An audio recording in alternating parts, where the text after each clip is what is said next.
L'accoutrement rappelle effectivement les pharaons. Un semblant de jupe assorti d'un gilet pour la boxe des pharaons, rénovée par un Congolais. J'étais fort intéressé par la civilisation de l'Égypte ancienne et parallèlement je pratiquais déjà les arts martiaux orientaux. Bon, je me suis posé la question de savoir si on ne pouvait pas trouver un système de combat similaire à ce que je pratiquais déjà, mais dans la tradition de l'Égypte ancienne. Comparativement à la boxe anglaise, l'usage des membres inférieurs comme supérieurs est admis, d'où toutes ces précautions. Le premier combat est lancé, c'est celui des hommes.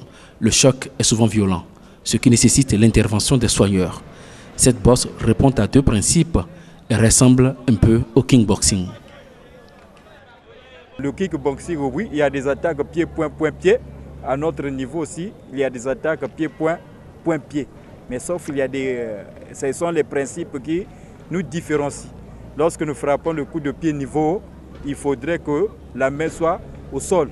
Donc il y a un principe du pendule de torsion. C'est ce qui crée en fait cette différence. Si on le fait, c'est pour être en harmonie selon notre principe au niveau de la boxe des pharaons. La boxe des pharaons se fait sur une bâche. Cette matière plastique envoie facilement au tapis tout pratiquant non équilibré. Pour ce combat des filles, c'est une ancienne pratiquante du karaté qui a gagné parce qu'elle a su marquer de bons points. La différence est au niveau de combat. Là, on fait un combat continu.